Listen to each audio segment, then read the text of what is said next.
O capítulo 6 são assuntos não tão densos. Segunda ainda. 2 Coríntios capítulo 6. Vamos tratar sobre a seriedade e o caráter do ministério de Paulo. Vamos ler dos versos 1 a 10. Vamos lá, Raul. Pode começar a leitura, Raul. 1 a 10. Como cooperadores de Deus, insistimos com vocês para não receberem em vão a graça de Deus. Pois ele diz: eu o ouvi no tempo favorável e o socorri no dia da salvação. Digo que agora é o tempo favorável, agora o dia da salvação.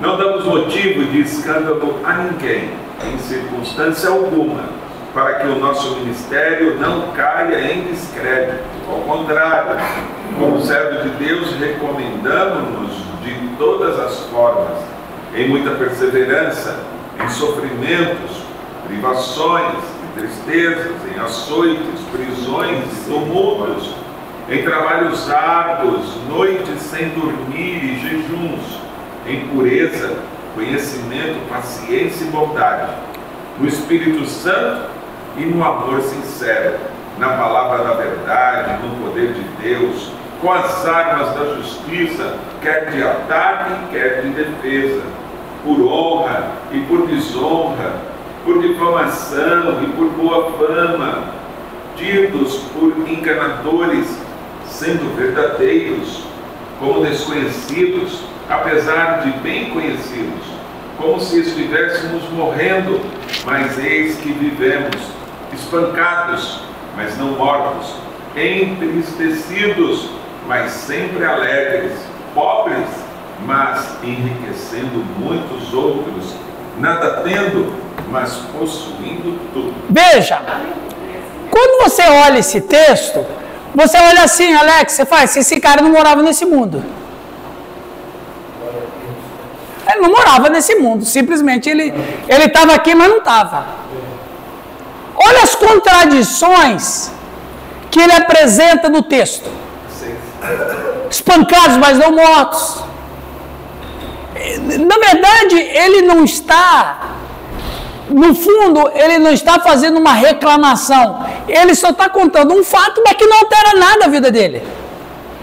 Por quê, Simone? Mostrando a realidade do ministério, da vocação.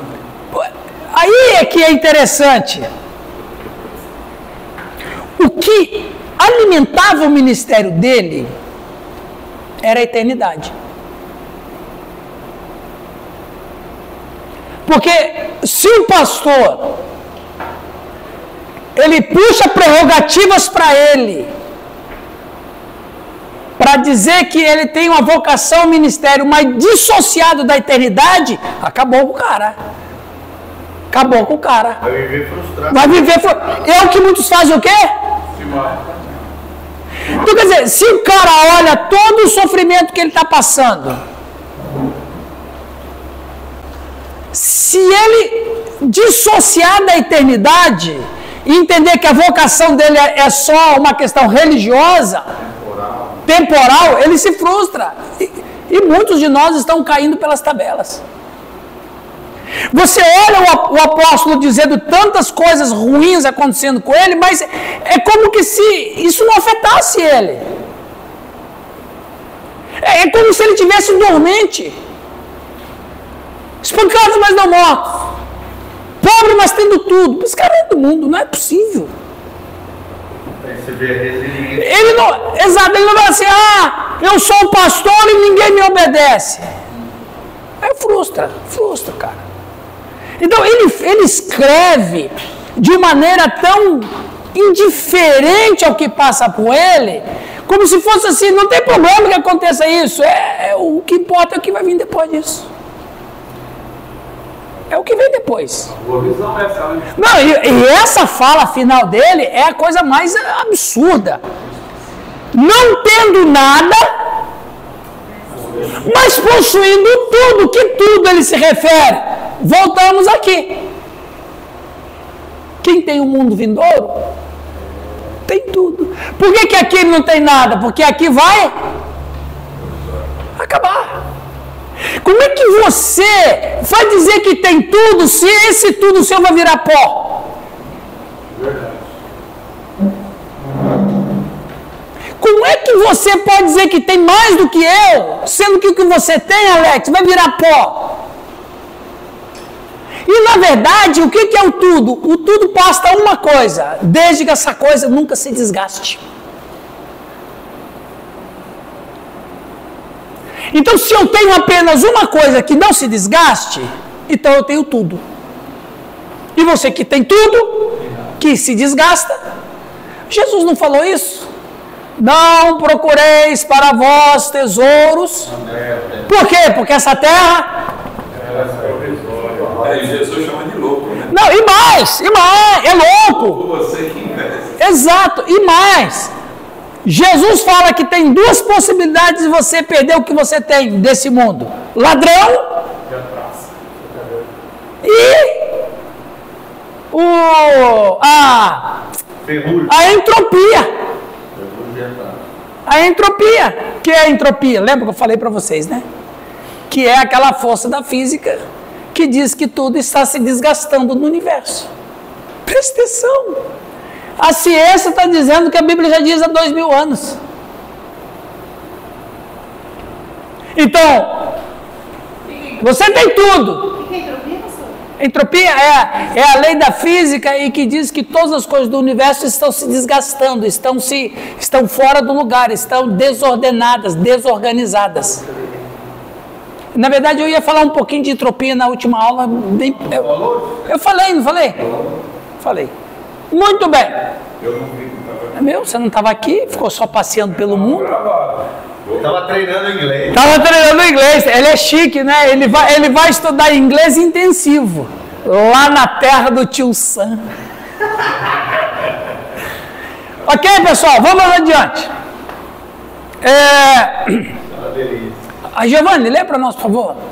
Preste atenção nesses textos que Paulo vai dizer. Não receber a graça de Deus em vão. Os cristãos de Corinto, obviamente, receberam a graça de Deus. Eles não seriam cristãos se não tivessem recebido a graça de Deus. No entanto, tendo recebido a graça, eles eram potencialmente culpados de receber a graça de Deus em vão. Ou seja, era possível receber a graça de Deus e não ser beneficiado por ela. Olha que loucura! Ou, em outras palavras, começar no espírito e terminar na carne. E qual a abrangência de terminar na carne? Veja, olha que às vezes, eu volto a dizer, Delma, a gente lê não com tanta atenção. Não receber a graça de Deus em vão. O que é receber a graça de Deus em vão? É receber a graça, mas não ser o quê? O que ele diz ali? Não ser beneficiado por ela, na sua totalidade. Quem é que não é beneficiado totalmente pela graça? É o materialista. Pessoa que seja culpada. Você percebe? Oh meu, se a graça chegou em você, é limpeza total. Aproveita que é 0,800, meu. É graça de graça. É graça de graça, mesmo que tenha custado preço, alguém pagou. Não tem janta grátis, não é? Como é que é? Não tem almoço grátis, até na eternidade também, não tem almoço grátis. Alguém pagou. Como dizem os teólogos, a graça de Deus é de graça, mas não é barata.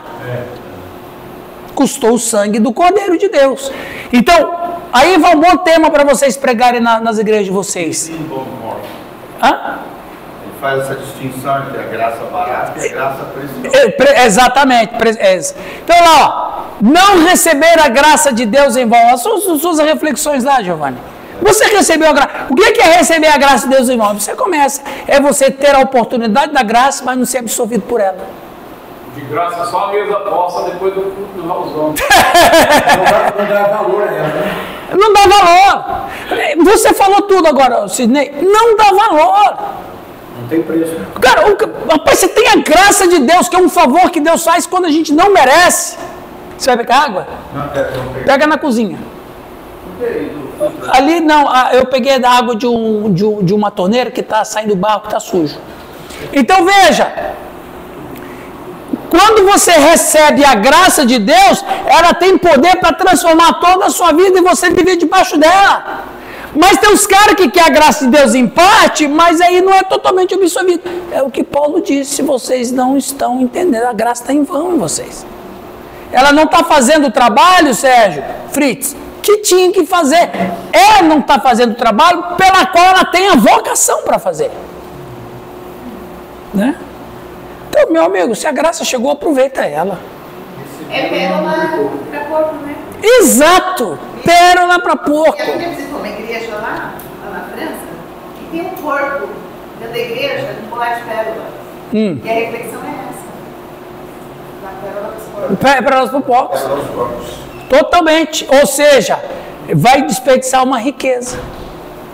Então, a graça de Deus, ela tem um efeito total na vida da gente. Mas outras questões fazem a gente não aproveitar a graça de Deus na sua totalidade. Pois ele diz, isto é, Deus disse isso pelo profeta Isaías, em Isaías 49:8, lugar que o apóstolo cita textualmente e literalmente da Septuaginta.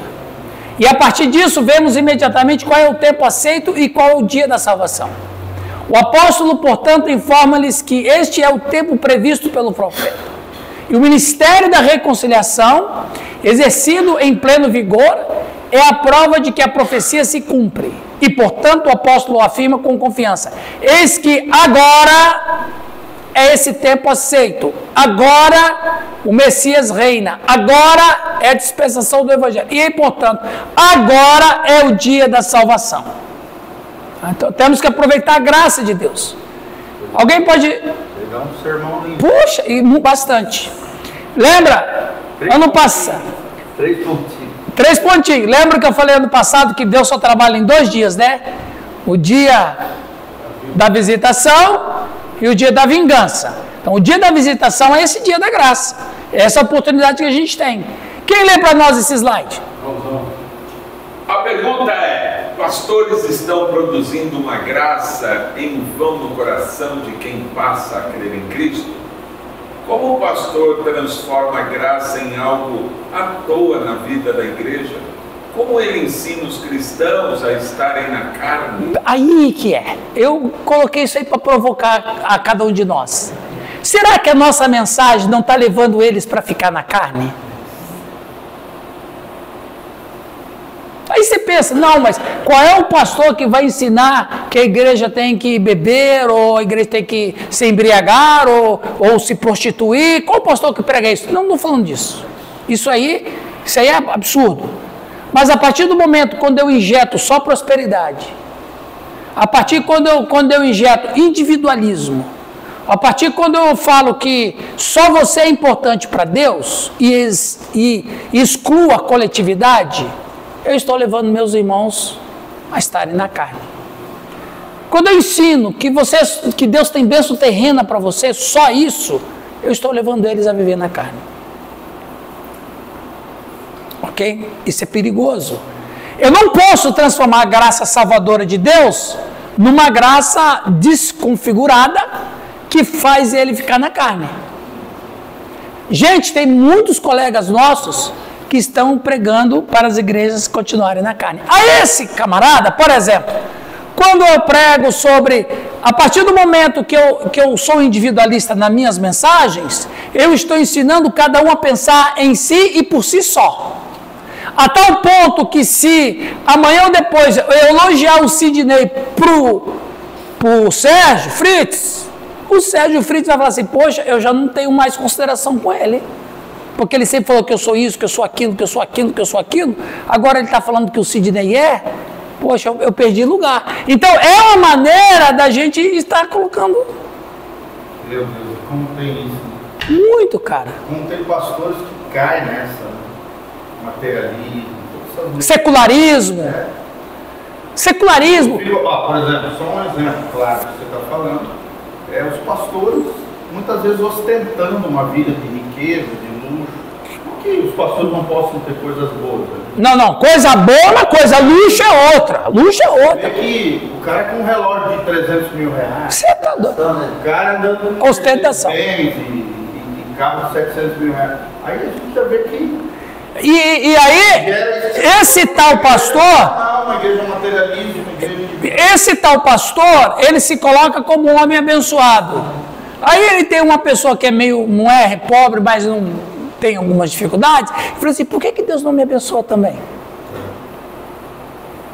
Eu vou te ensinar como você alcançar as bênçãos. Gente, é duro isso, viu? É duro. Receita para como você ser uma pessoa abençoada, materialmente. Aí o cara passa a receita. Sim.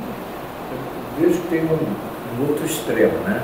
Dentro da igreja, quando se prega isso, o individualismo. E fora da igreja, quando fala que você não precisa da igreja aqui sozinho. Não, que isso aí é totalmente errado. Só dois extremos. Não fala da pessoalidade com Deus, não. Fala da individualidade. Né? E fala individualidade, então, quer dizer, é aquela história, a igreja sou eu. Isso é um engano. A igreja não é você, a igreja é se você tiver dois. Eu sou cristão. Só eu sou um cristão. E quando eu encontro outro cristão, ali a igreja está junta. Eu preciso de mais um só. Aí dois já formam uma assembleia. Na Vitória ainda, não é uma assembleia qualquer. Mas é uma obra, não são? A obra é nós, vai. Vamos continuando ali, ó. A mensagem do Evangelho, a mensagem do Evangelho é de reconciliação com Deus. Porém, quando o ensino da graça se torna em vão e deixa os cristãos fora de sintonia com a mensagem do Evangelho, vamos lá, hein? Quando o pastor deixa a igreja secularizada,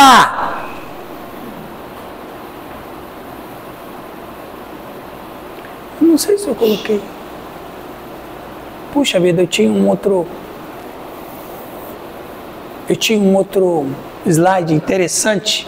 É que eu atualizei os slides e não passei um. Não tá. Não tá. Tá. Deixa o Espírito Santo falar. Quando o pastor deixa a igreja secularizada, no Instagram tem um Instagram de um programa chamado In Church. Já ouviram falar desse aí? Sim,